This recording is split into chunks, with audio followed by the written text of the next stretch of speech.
अस्सलामुअलैकुम नाजरीन, मैं हूं सैयद जुल्फ़िकार गिलानी और आप देख रहे हैं गिलानी व्लॉग्स। 16 अप्रैल 1853 का दिन हिंदुस्तान की तारीख का एक यादगार तरीन दिन था, क्योंकि इस दिन इस सरजमीन पर वो पहली ट्रेन चली जो बम्बई के इलाके बूरी बंदर से थाने पहुंची। 34 किलोमीटर का फासला, 400 मुसाफिर इस रेलगाड़ी में सवार थे, जबकि इसे 3 स्टीम इंजन खींच रहे थे जिनका नाम था साहिब, सिंध और सुल्तान। ये एक तारीखी वाक़या था जिसके बाद फिर हिंदुस्तान में रेलवे का जाल बिछना शुरू हुआ। इसमें कोई शक नहीं कि अंग्रेज़ों ने हिंदुस्तान के ख़जानों को जी भर कर लूटा, लेकिन ये बात भी गलत नहीं कि उन्होंने हिंदुस्तान के लोगों का तर्ज़ मुआशरत तब्दील करने में एक बुनियादी किरदार अदा किया। ट्रेन का ये तारीखी सफ़र जो 16 अप्रैल 1853 को शुरू हुआ, ये फिर आगे बढ़ता चला गया और आने वाली सदी में पूरे हिंदुस्तान में रेलवे ट्रैक का या पटरियों का जाल बिछ गया। फिर 13 मई 1861 आ गया और ये वो दिन था जब कराची से कोटरी तक 107 मील का फासला एक ट्रेन ने तय किया। ये पाकिस्तान की सरजमीन पर बिछने वाली पहली पटरी थी। 174 किलोमीटर के फासले से शुरू होने वाला ये सफ़र उसके बाद पेशावर तक पहुंचा। रावलपिंडी से लाहौर तक का 290 किलोमीटर तवील ट्रैक 1870 से 1876 के दौरान बिछाया गया। ये जो रेलवे स्टेशन है, यानी लाहौर से रावलपिंडी के दरमियान, ये सारे के सारे इसी अरसे में तामीर हुए। मैं आज आया हूँ एक रेलवे स्टेशन है डोमेली। ये डोमेली का पुराना बोर्ड लगा हुआ है और उसके पुराने होने की एक शहादत ये भी है कि इसके पीछे ये जो लफ्ज़ आपको नज़र आ रहे हैं, ये बंगाली में भी किसी ज़माने में डोमेली का नाम लिखा होता था और अब तक इसे मिटाया नहीं जा सका। यानी ये बोर्ड भी उतना ही पुराना है जितना पुराना ये रेलवे स्टेशन। क्योंकि ये एक तारीखी जगह है, यहाँ पुरानी चीज़ें हैं, इसलिए मैंने सोचा कि मेरे वो नाजरीन जो तारीख से दिलचस्पी रखते हैं या पुरानी चीज़ों को देखने में के ख्वाहिशमंद होते हैं, उन्हें मैं आज ये रेलवे स्टेशन दिखाऊं। आपने जो बड़े बड़े रेलवे स्टेशन देखे हैं उनके प्लेटफॉर्म पुख्ता होते हैं, सीमेंटेड होते हैं, ईंटें लगी होती हैं, लेकिन ये प्लेटफॉर्म कच्चा है। यहाँ घास उगी हुई है। 3 रेलवे लाइन्स हैं यहाँ पर। दरमियान वाली मेन रेलवे लाइन है क्योंकि ये सिंगल ट्रैक है रावलपिंडी से लाहौर तक का, और ये थ्रू ट्रैक है। ये 2 लूप लाइनें हैं, यानी ये क्रॉसिंग स्टेशन है। अगर कोई ट्रेन आमने सामने से आ जाए तो उसे इस साइड पर खड़े करके इसे रास्ता दिया जाता है। ये मेन प्लेटफॉर्म है जिस पर मैं चल रहा हूँ और ये सामने उसका दूसरा प्लेटफॉर्म है जहाँ इस तरह की कच्ची ज़मीन को हमवार करने का तकल्लुफ़ भी नहीं किया गया, बल्कि सिर्फ निशानी के तौर पर बोर्ड लगा दिया गया है और बाकी ज़मीन ऐसे ही छोड़ दी गई है।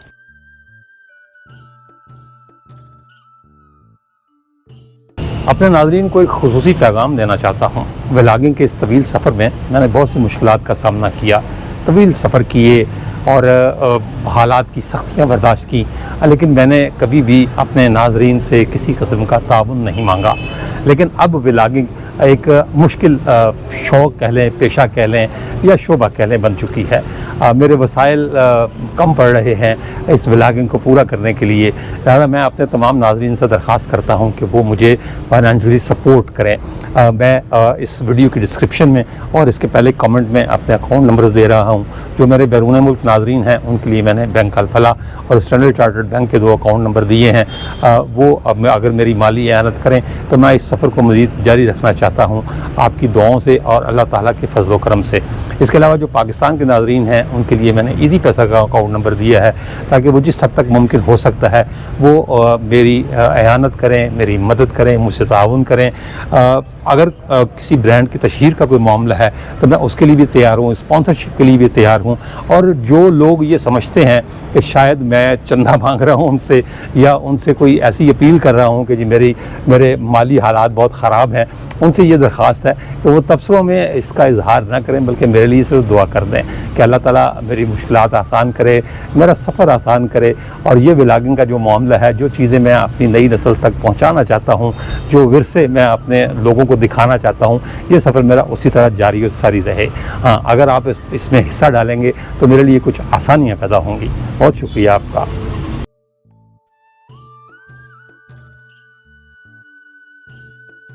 मैं इस वक्त GT रोड पर खड़ा हूँ और मेरे यहाँ रुकने का मकसद सिर्फ ये है कि मैं डोमेली रेलवे स्टेशन का सही रास्ता लोगों को बता सकूँ, क्योंकि डोमेली रेलवे स्टेशन का रास्ता अलग है और डोमेली गाँव को जो रास्ता जाता है वो अलग है।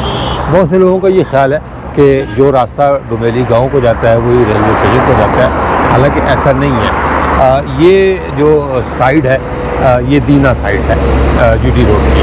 ये जो ट्रक आपको नज़र आ रहे हैं ये दीना या जेलम की तरफ से आ रहे हैं और इस तरफ रावलपिंडी है। डुमेली मोड़ यहाँ से 2-3 किलोमीटर आगे है जहाँ से डुमेली गाँव को रास्ता जाता है। और उससे पहले ये एक किकरी कोठी डुमेली स्टेशन का बोर्ड लगा हुआ है। ये कारपेट रोड बना हुआ है, अब बना है ये। डुमेली रेलवे स्टेशन के आगे बहुत सारे गांव हैं जिनको ये रास्ता जाता है।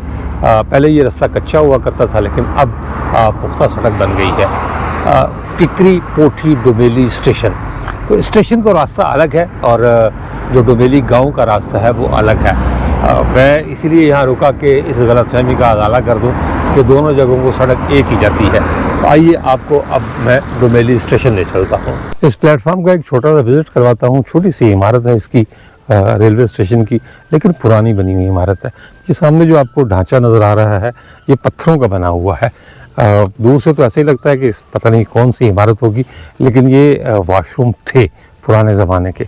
आजकल तो खैर ऊपर से ढके हुए वॉशरूम बनाए जाते हैं, लेकिन ये पुराने दौर के वॉशरूम है। अब इनका इस्तेमाल तर्क किया जा चुका, लेकिन इमारत बाकी है। तो ये कहते हैं कि यहाँ कभी ट्रेनें रोका करती थी, लेकिन अब कोई ट्रेन नहीं रुकती। मेरे इल्म में नहीं है कि किसी ट्रेन का यहाँ स्टॉप हो। ये करीब से मैं दिखा देता हूँ, अंदर नहीं लेकर जाऊँगा आपको, सिर्फ बाहर से ये दिखाऊँगा कि पत्थरों के बने हुए हैं। अजीब सी इमारत लगती है वैसे दूर से अगर देखा जाए कि ये प्लेटफॉर्म पर बनी हुई क्या चीज़ है, लेकिन ये उस दौर के वॉशरूम थे। आपको एक बड़ी मज़े की बात बताऊं कि जब ट्रेनें चली हिंदुस्तान में तो उनमें वॉशरूम नहीं हुआ करते थे, तवील फासले का सफ़र हुआ करता था। और जो मैंने किताबों में पढ़ा है उसमें यही लिखा हुआ है कि जब किसी स्टेशन पर ट्रेन रुकती तो जो मुसलमान थे वो भी और जो हिंदू होते थे वो भी लोटे पकड़ के भागा करते थे अपनी ज़रूरत पूरी करने के लिए। लेकिन बाद में फिर अंग्रेज़ों को किसी ने ख़त लिखा। कहा जाता है कि कोई बहुत ही नामी ग्रामी हिंदू थे, साहूकार भी थे और बहुत बड़े कारोबारी भी थे।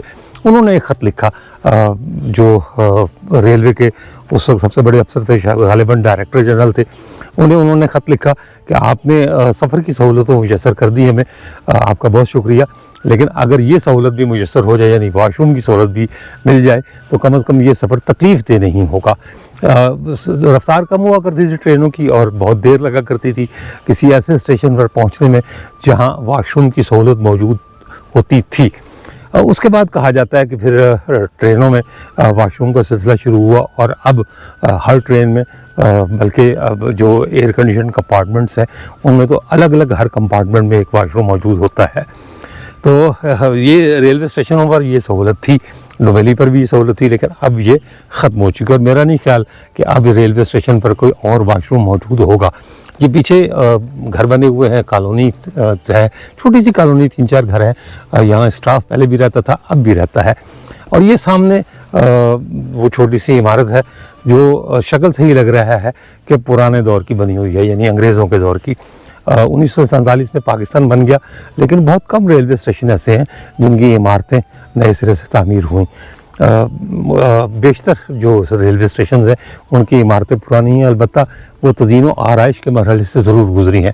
रावलपिंडी रेलवे स्टेशन की इमारत भी पुरानी है, लेकिन इसे भी 2019 के लगभग उसकी भी तज़ीन आराइश की गई थी। 1881 में तामीर हुआ था रावलपिंडी रेलवे स्टेशन। तो उसके जो इमारत है उसके बुनियादी ढांचे में कोई तब्दीली नहीं की गई, सिर्फ उसकी जो आराइश है या मुरम्मत वगैरह की गई। ये रेडियो रूम तो नए बने हैं, ये साथ जो है वो रेलवे का ट्रांसमिशन टावर एक लगा हुआ है, रेलवे का अपना मवासलाती इंतज़ाम है। तो ये वो टावर है, क्योंकि पहले तो जो गार्ड होते थे ट्रेनों के या ड्राइवर होते थे वो उनके पास कोई ऐसी चीज़ नहीं होती थी कि वो अपने पीछे रेलवे स्टेशन पर कोई रब्ता कर सकें या जहाँ पहुँच रहे हैं उस रेलवे स्टेशन पर कुछ बता सकें। लेकिन अब VHF उनके पास होते हैं, यानी वेरी हाई फ्रीक्वेंसी के ट्रांसमीटर्स होते हैं जिनसे वो बात कर सकते हैं। इससे ट्रेनों के हादसात में भी कमी हुई है और जो सफरी सहूलतें हैं उनमें भी इजाफा हुआ है। कम से कम ये ज़रूर पता चल जाता है कि रेलवे स्टेशनों के दरमियान जो 6-7-8 किलोमीटर का फासला है, अगर खुदा न खासा ट्रेन पर कोई आफत आ जाए, कोई हादसा हो जाए तो फौरी तौर पर उसकी इत्तला मिल जाती है। पहले ऐसा नहीं था। तो ये जो ट्रांसमिशन टावर्स हैं ये उस राब्ते में एक बुनियादी किरदार अदा करते हैं। रेडियो रूम बना हुआ है इसके साथ, ये नया बना है। ये जनरेटर रूम है ताकि अगर कभी लाइट चली जाए तो इसे इस्तेमाल किया जा सके। रिले रूम है साथ इसके। ये सिग्नलिंग सिस्टम में बुनियादी किरदार अदा करते हैं। और ये इसकी पुरानी इमारत डोमेली पर लिखा हुआ है। हाइट सी लेवल से इसकी 1188.70 फुट, ये भी ऊपर लिखा हुआ है। छोटी सी इमारत है। यहीं स्टेशन मास्टर बैठते हैं और यहीं से सारी वर्किंग होती है। ये सामने एक बोर्ड लगा हुआ है जिस पर फासला लिखा हुआ है 1416 किलोमीटर। रेलवे की माइलेज या किलोमीटर्स का जो फासला है ये चूँकि कराची से शुरू होता है बल्कि किमाड़ी से शुरू होता है।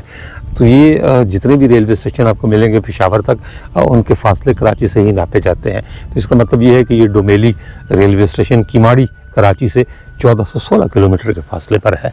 ये एक मचान बनी हुई है पुराने दौर की, अंग्रेज़ दौर की। और लगता ये है कि इस मचान पर खड़े होकर या तो मेरा ख्याल है ट्रेन को देखा जाता था या कोई सिग्नल दिया जाता था या कुछ झंडी वगैरह जो होती है, हरी झंडी या लाल झंडी, वो लहराई जाती थी। लेकिन इसका मकसद मुझे ईमानदारी की बात यह है कि समझ में नहीं आया। और यहाँ कोई इतना पुराना आदमी है भी नहीं जो मुझे ये बता सके कि ये मचान क्यों बनाई गई। ये जो कि पहाड़ी इलाका है इसलिए पहाड़ियों पर भी आपको छोटे छोटे कैबिन बने नज़र आएंगे जहाँ किसी ज़माने में रेलवे अहलकार मुतय्यन होते थे और वो आने वाली ट्रेन को सिग्नल दिया करते थे हाथ से। उस ज़माने में ये बिजली नहीं थी, तार घर नहीं थे, लिहाजा सिग्नलिंग के लिए मैनुअल सिस्टम या हाथों का सिस्टम ही इस्तेमाल होता था। तो मुमकिन तौर पर ये मचान भी उसी सिलसिले की एक कड़ी है। ये रंग तो खैर नया किया हुआ है लेकिन इसकी छत पुरानी है। हालांकि छत के ऊपर जो पत्थर पड़े हैं वो भी घिस चुके हैं। ये उसका बरामदा है और ये भी पुराने दौर का ही है। मुमकिन तौर पर इसकी ईंटें वगैरह बदली गई होंगी लेकिन मुझे लगता नहीं है क्योंकि जो छत की हालत है उसे ये लगता है कि ये पुराना ही छत पड़ी हुई है और इसके बाद इसमें किसी किस्म की तब्दीली की कोई ज़हमत नहीं की गई या ज़रूरत नहीं पड़ी। दोनों में से कोई चीज़ हो सकती है। ये इमारत भी पत्थरों की बनी हुई है। आजकल की जो इमारतें हैं वो आमतौर पर ईंटों की बनी होती हैं। ये एक घंटी लगी हुई है जो हर रेलवे स्टेशन का खासा हुआ करती थी। ये इसमें एक ये लीवर लगाया जाता था, ये लीवर है और इसको जो है वो ट्रेन के आने से पहले बजाया जाता था। मैं बजाऊंगा नहीं इसलिए कि मुमकिन तौर पर हो सकता है कि रेलवे स्टेशन वाले बुरा माने कि जी आपने ये घंटी क्यों बजाई। 1947 से पहले हर छोटे बड़े स्टेशन पर ट्रेन रुकती थी, मुसाफिरों को लेती थी और डोमेली पर भी जो है वो यकीनी तौर पर ट्रेन रुकती होगी, लेकिन अब कोई ट्रेन नहीं रुकती। तो ये घंटी पुराने वक्तों की यादगार है कि जब यहाँ ट्रेन रुका करती थी तो घंटी बजाकर लोगों को बताया जाता था कि ये अब ट्रेन आ रही है। यहाँ बहुत सारे गांव हैं, भड़गवा, डोमेली, जिनके मुसाफिर गए ज़मानों में यहाँ से ट्रेन पर बैठने के लिए आया करते थे। कहते हैं कि यहाँ रश भी होता था, टिकटें भी मिला करती थी, लेकिन अब कुछ भी नहीं है। अब ये सिर्फ एक क्रॉसिंग स्टेशन है जो लाइन क्लियर देता है और ट्रेन यहाँ से थ्रू गुजर जाती है। डोमेली रेलवे स्टेशन के विलाग के दौरान 8 डाउन तेज़ गाम रावलपिंडी से कराची जाने वाली ये सामने आपको दिखाई दे रही होगी।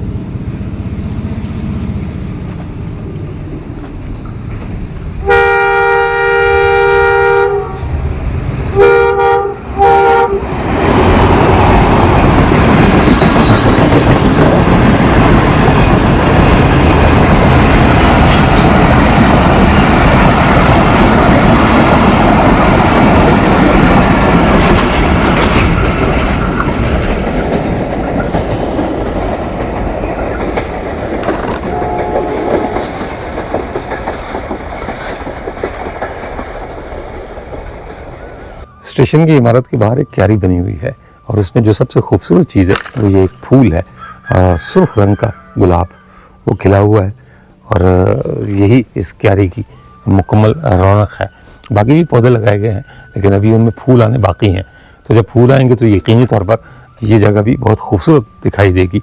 इस तरह भी ये क्यारी बनी हुई है लेकिन अभी इस क्यारी में कोई फूल वगैरह नहीं है, लिहाजा ये आपको ऐसी सादी नज़र आएगी। लेकिन बहरहाल कोशिश की गई है इस छोटे से रेलवे स्टेशन को खूबसूरत बनाने की। पुराने दौर की बहुत सारी चीज़ें ख़त्म हो गई। ये एक दीवार पर आपको फट्टा नज़र आ रहा होगा, तख्ते लगे हुए। यहाँ किसी ज़माने में टाइम टेबल लिखा होता था। जो ट्रेनें डोमेली में रुका करती थी उनके आने और जाने के औकात यहाँ दर्ज होते थे। औकात तो गायब हो गए लेकिन इसका जो चौकोर एक हाशिया है लकड़ी की पट्टियों का वो बाकी रह गया है। दरमियान में से जो ट्रेनों के टाइम थे वो ख़त्म हो के उसका रंग रोगन हो गया, चूना हो गया। ये पुराने दौर की यादगारें। ये रेलिंग लगी हुई है, ये उसका पिछला हिस्सा है स्टेशन की इमारत का। इससे पता चलता है कि ये रेलवे स्टेशन पुराना है। बाकी रौनक मेला कुछ नहीं रह गया। यहाँ जो लोग तैनात हैं, जो अमला तैनात है, उन्होंने भी मुझे बताया कि जी एक ज़माने में ये बारौनक स्टेशन होता था और बहुत अरूज पर होता था। बहुत सारी ट्रेनें रुका करती थी, लोग आते जाते थे, टिकट्स भी दिए जाते थे। हाँ, एक निशानी मुझे और नज़र आ गई, जो टिकट दिए जाते थे उसका टिकट घर यानी जो टिकट की खिड़की थी वो ये थी। यहाँ से टिकट दिए जाते थे और लोग फिर ट्रेन पर बैठा करते थे। लेकिन अब तो सारा कुछ ही ख़त्म हो गया, बस ये पत्थर निशानियाँ रह गए हैं पुराने दौर की। और ये स्विच बोर्ड भी पुराना ही है, लेकिन ऊपर जो बटन लगे हुए हैं ये नए हैं। अगर कोई थोड़े से पुराने होते तो इससे भी पता चलता कि ये कदीम है। छत का अंदाज और ये नीचे रेलिंग, ये वो चंद निशानियाँ रह गई हैं जो पुराने दौर की हैं और रौनकें ख़त्म हो गई हुई हैं। ये जो पीछे घर हैं, ये अब घरों में फैमिलीज़ वाला हिसाब तो नहीं रह गया कि पहले तो पूरा ख़ानदान यहाँ रहा करता था, जो भी स्टेशन पर ड्यूटी करते थे लोग। लेकिन अब एक एक दो दो कमरे ज़ेर इस्तेमाल हैं क्योंकि स्टाफ कम है। ये जंगल उजाड़ में स्टेशन है, ये लाइन सरदयाल स्टेशन में उसका ब्लॉग मैंने आपको दिखाया भी था, वो तो खैर वैसे ही बंद हो गया। लेकिन वहाँ भी सूरत यही थी कि कुछ सहूलत दस्तयाब नहीं थी। इस रेलवे स्टेशन के पास थोड़ी सी आबादी है, लेकिन वो सहूलतें नहीं हैं जो होनी चाहिए, बुनियादी सहूलतें भी नहीं हैं। इसी तरह आगे बकड़ाला है, बकड़ाला बहुत तरक्की है। ये वो रेलवे स्टेशन है जो वीरानों में है और बंद सिर्फ इसलिए नहीं हो पा रहे कि यहाँ से दीना का फासला कोई 11-12 किलोमीटर है और ट्रेन पहुँचने में काफ़ी देर लगाती है, तो इससे ट्रेनें और लेट होती हैं। तो अगर ये रेलवे स्टेशन भी बंद कर दिया जाए तो फिर डोमेली और दीने के दरमियान कुछ भी नहीं रह जाएगा। ML1 अगर बन जाती तो फिर ये स्टेशन ख़त्म हो जाते और सोहाबे को बराह रास्त दीना से मिला दिया जाता, यानी ये डोमेली भी ख़त्म हो जाता, पकड़ाला भी और तरक्की भी। लेकिन ML1 मेरा नहीं ख्याल कि बन पाएगी, कम अज़ कम आने वाले चंद सालों में। बाद में कहीं बन जाए तो पता नहीं। बाद लोग तो यहाँ तक कहते हैं कि वो मंसूबा ख़त्म हो गया, लेकिन सरकारी तौर पर यही बताया जाता है कि ML1 अभी ज़िंदा है।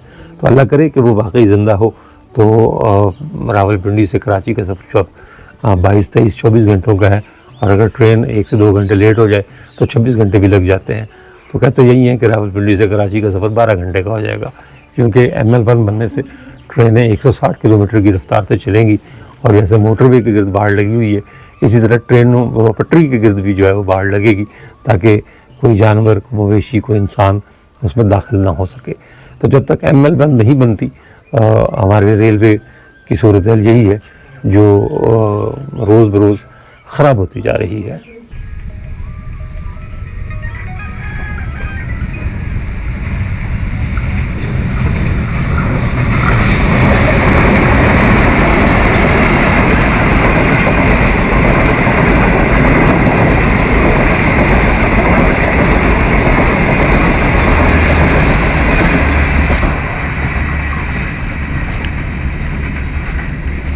डोमेली रेलवे स्टेशन के साथ एक तालाब है, कहने को तो छोटा सा तालाब है। ये रेलवे लाइन गुजर रही है ऊपर से, मैं पहले ऊपर खड़ा था, अब नीचे आया हूँ ताकि आपको ये छोटा सा तालाब दिखा सकूँ। दूर से ये झील लगती है लेकिन ये तालाब है। मेरा ख्याल है इसमें पानी जो है वो पीने के लिए तो इस्तेमाल नहीं हो सकता। इसमें जो पानी है वो जानवरों के इस्तेमाल के लिए है, क्योंकि दाएँ बाएँ मिट्टी, गर्दो गुबार और इस तरह की चीज़ें हैं कि ये पानी पीने के लिए इस्तेमाल नहीं हो सकता। बहरहाल डोमेली स्टेशन की खूबसूरती में ये तालाब इजाफा करता है। डोमेली रेलवे स्टेशन और डोमेली गांव का फासला 5 से 6 किलोमीटर है। डोमेली लखड़ों का गांव है और यहाँ एक ज़माने में रईस अब डोमेली की हुकूमत हुआ करती थी, ये इलाका पूरा उनका था। गखड़ों का कहना यह है कि डोमेली रेलवे स्टेशन उनके सरदारों के लिए बना था, और उसमें मेरा ख्याल है कोई गलत बात भी नहीं है, क्योंकि इस इलाके के बहुत से लोग फ़ौज में हैं और फ़ौज में भी वो आला ओहदों पर फाइज है। लिहाजा जिस ज़माने में यहाँ ट्रेनें रुका करती थीं या जिस ज़माने में वो लोग फ़ौज में गए थे, यानी 1870 और 1876 के दौरान, तो ये बात करीने क़यास है कि बहुत से लोग ट्रेन ही इस्तेमाल करते थे आने जाने के लिए। अब तो ट्रेनें बहुत से स्टेशनों पर रुकना बंद हो गई। जीटी रोड ज़्यादा चलता है यहाँ, मतलब 24 घंटे जीटी रोड यहाँ से 3-4 किलोमीटर के फासले पर है, तो ज़्यादा आमद जीटी रोड के रास्ते होती है। लेकिन जब लोग ट्रेनों पर सफ़र को पसंद किया करते थे तो डोमेली यकीनी तौर पर एक मसरूफ़ रेलवे स्टेशन था। अब गए दिनों की कहानियाँ हैं, लेकिन इन कहानियों में सदाकत है, यानी ऐसा नहीं है कि ये बात गलत है, बल्कि ये इलाके की लोगों की सहूलत के लिए बनाया गया था। और इस इलाके के जितने गाँव हैं वो लोग इस डोमेली रेलवे स्टेशन को इस्तेमाल किया करते थे। ये अलग बात है कि कल का पुरहजूम स्टेशन आज वीरान पड़ा है। इसके साथ ही इजाज़त दीजिए, इंशाअल्लाह ताला अगले व्लॉग में दोबारा मुलाकात होगी। तब तक के लिए अल्लाह हाफ़िज़।